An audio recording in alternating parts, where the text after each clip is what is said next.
Good morning. Welcome to Scholar IAS Current Affairs classes. Today we are going to deal with important current affairs of January 21st. Let's go into the issue.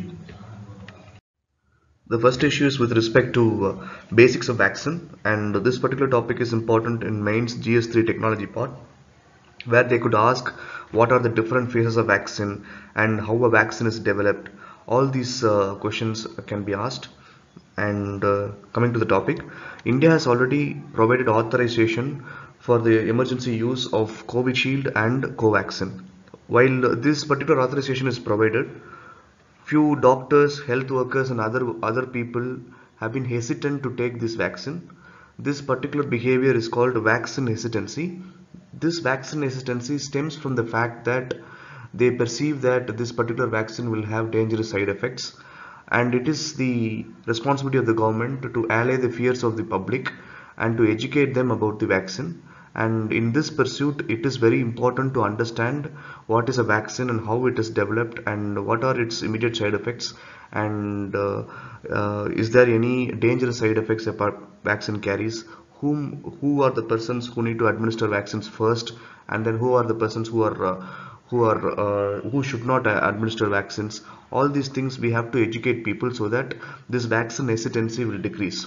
So this particular topic is aimed at providing basic info about vaccines. So how does the vaccine works? Vaccine is a substance that resembles the disease causing agent that trains the body's immune system and creates a memory. When there is a future attack by this pathogen, this memory triggers an immune response to attack the disease causing agent. This is the way the vaccine works. So far, vaccine have resulted in prevention of over 20 life-threatening diseases. Where does the vaccine stand in preventing the diseases?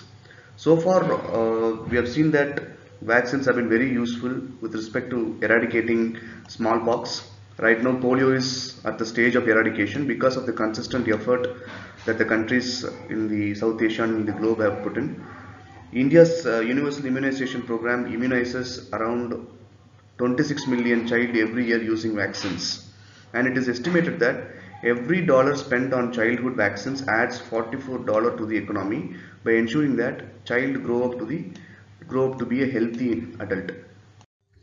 So what are the stages of vaccine development? First is scientists make a proof of concept and they test in the laboratories. Then a controlled manufacturing process produces stable and pure vaccine product.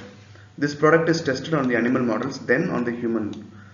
When these vaccines are tested on the humans, it takes place in three phases. First phase is done on 20 to 100 healthy volunteers to test its effectiveness and side effects. In the second phase, several hundred volunteers were tested for the short-term side effects and to test whether the immune system is working properly against this particular pathogen. Third, phase 3 involves thousands of volunteers being administered with the vaccine and are compared with ones who are not receiving it. So basically this particular stage is having an objective to test the efficacy of vaccine in preventing diseases. It takes years to design and manufacture a vaccine, but with respect to COVID, as it is a pandemic, it's a global pandemic and all countries are affected, the vaccine development has been fast forwarded, and within 1 year we have produced the vaccine. So why COVID vaccine took only 1 year for its development? First is that there have been a free flow of information across the world. The research data which is generated across the world have been shared, and this particular data is used for vaccine development. Second, coronavirus is just a variant of SARS-CoV-1 and MERS virus. As a result, we already have data on SARS-CoV-1 and MERS virus, and this particular data is used for development of COVID vaccine. Recently, the technologies have been evolved to make the genome sequencing faster. As a result, the research on COVID also was happening in a faster rate.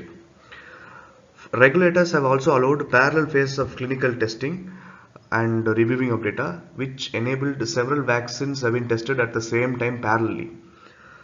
Large investments by the government have incentivized the pharmaceutical companies to make their work on vaccines without fearing the financial incidentals and risks.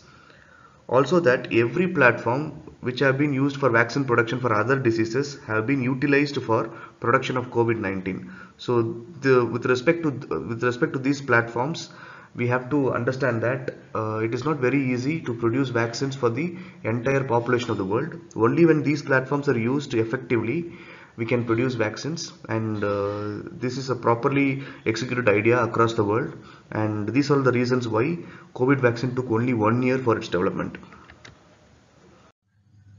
What are the major types of vaccines? First is an mRNA vaccine. This Pfizer and Moderna vaccine deals with this mRNA vaccine. According to this particular variety, the mRNA is delivered directly into the human cell to produce viral vaccine inside the human cell. As a result, when this spike viral protein is produced by the mRNA, this immune system goes and attacks the viral spike protein. In this process, the memory is developed, and when the real pathogen strikes the body, this particular memory invokes the immune response to attack the pathogen. But to go in detail with respect to mRNA vaccine, mRNA is a fragile molecule that requires protection, including frozen storage. So this is one complication with respect to this particular vaccine, because it can be stored at only a particular range of temperature. Second type is viral vector vaccine. Non-replicating viral vector vaccine is used by the Oxford, and this particular vaccine is very stable. The temperature required is 2 to 8 degrees Celsius storage, and the same vector vaccine limitation is that this same vector vaccine cannot be used for any other disease in the same person, because the anti-vector immunity will make it ineffective. Third type of vaccine is inactivated viral vaccines. Vaccines based on inactivated virus is being used in ICMR Bharat Biotech vaccine. This type of vaccine sometimes exacerbate the disease. So though it is mostly it is safe, but there are certain chances that this could exacerbate the disease. So when is vaccines produced? 8 vaccines have been already approved for emergency use in the world with respect to COVID. India provided emergency use authorization for Covaxin and Covishield. Regulators have invoked emergency use authorization because they want to give the vaccine very fast. They have to deliver the vaccine very fast. EUA, emergency use authorization, does not compromise on safety and includes a review of all phase 1, phase 2 and up to 2 months of the phase 3 data. So once this is done, emergency use authorization is provided. Once the emergency use authorization is provided, the sanctioned vaccines like Covaxin and Covishield can be used for particular category of persons who are infected by COVID. For example, in India, this particular vaccines can be used for emergency cases and in other cases which is specified by the government. So next topic is talent export. This particular topic is important with respect to Indian diaspora in GS2 international relations. So right now Indian government is planning to export skilled professionals to 12 friendly countries in Europe and Asia. So what is the current migration status in India?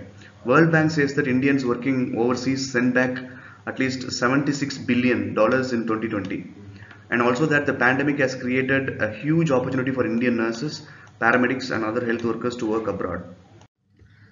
So what is the plan by the government? Workers will go to these companies not as permanent immigrants but as employees. The supply of workers will be based on the demand in the various sectors of that particular country. Also, if a particular country is facing some demographic challenge, for example in Japan, they are facing shortage of young people. So that is a particular demographic challenge that that particular country is facing, and India is capitalizing on that and sending young people to Japan so that they can work there and then earn money. What are the areas involved? There are certain areas which are really good for talent export. One is healthcare sector, as I have said. Pandemic has created huge demand for healthcare workers. Second, construction, automobile manufacturing, hospitality and industrial machinery sector can be sectors where apprentices and employees can be provided at fixed tenures. So what are the advantages? It boosts the foreign remittances to India. Also that it creates job opportunities for those who are willing to work abroad. To make this idea successful, we need to work at the bilateral level. We need to map where are the requirements of labor is there across the countries, and what are the sectors that a particular country needs workers, and we have to map the demand with the skill that we are having, and the as in like the skills that the workers are having, and if there is any gap that is found, we have to reskill or upskill the labor so that they match the skills required by the particular country. And also that there's a need for recognition of each other's vocational degrees, and joint certification is also required wherever it is required, and legal immigration process have to be streamlined so that the transport of persons happens seamless. So these are all the measures that India should take at the bilateral level so that export of talent becomes a hassle-free work. So third topic is with respect to the Global Risk Report 2020. This particular topic is important in mains GS3 economic development part. The Global Risk Report 2020 is published by WEF, World Economic Forum, and this particular report says that infectious diseases, that is pandemic, infectious diseases topped the global risks, which has replaced the climate change. So before this report, in 2006, infectious diseases topped the list of global risks. After that, only in 2020, the infectious diseases have topped the list. And the report also says that for the next 2 years also, infectious diseases will top the global risks. So what are the reasons responsible for the infectious diseases to top the table of global risks? Is because the pandemic have infected 94 million people. On top of that, 2.06 million people have lost their lives. Development in the poorest part of the world have been severely impeded because the economies of these poor part of the world have been slumped because of the pandemic. The gap between the rich and the poor have been widened in the world, and this pandemic has resulted in huge human and economic costs. It consumed resources meant for fighting other health risks. For example, at least 20 million children below the age of 1 did not receive the recommended dosages against the common preventable diseases. For example, polio or TB, all these vaccines and other drugs, these people were not administered because the entire resources, financial resources, went to fighting pandemic. So what is the effect of pandemic on the youth? The pandemic had affected the global youth by following ways. One is it has increased the unemployment levels. The digital divides have been evident when this pandemic struck across the countries, and youth, because of these problems, youth are disillusioned. So the effect of the pandemic on the youth have been immense.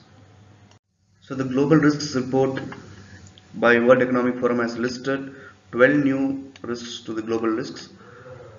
First risk is that there have been a collapse of social security systems, multilateral institutions, and mental health is a big issue. Because of this COVID lockdown also, the mental health issues have aggravated, and there have been mass disillusionment of youth. Prolonged economic stagnation had resulted in increase in poverty and inequality, and the international relations have been fractured, and there have always been fractures before the COVID, but the COVID had really exacerbated the situation, and a pervasive backslash against the science because now because of the superstitions and other post-truth things that is dominating the international space. This particular thing is added in the global risks, and digital inequality, which has been evident during the pandemic, and the failure of the technology governance. So all these risks have been added to the global risks list by the Global Risks Report by World Economic Forum.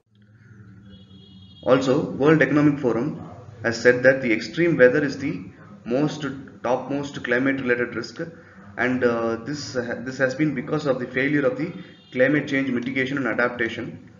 It also says that human activities will degrade the environment, and climate related risks will be an existential threat to the humanity. This has been the case for so long years, and this particular report is highlighting this. Thank you. These are the important issues of January 21st. For more videos, please log on to scholar.com. Thank you.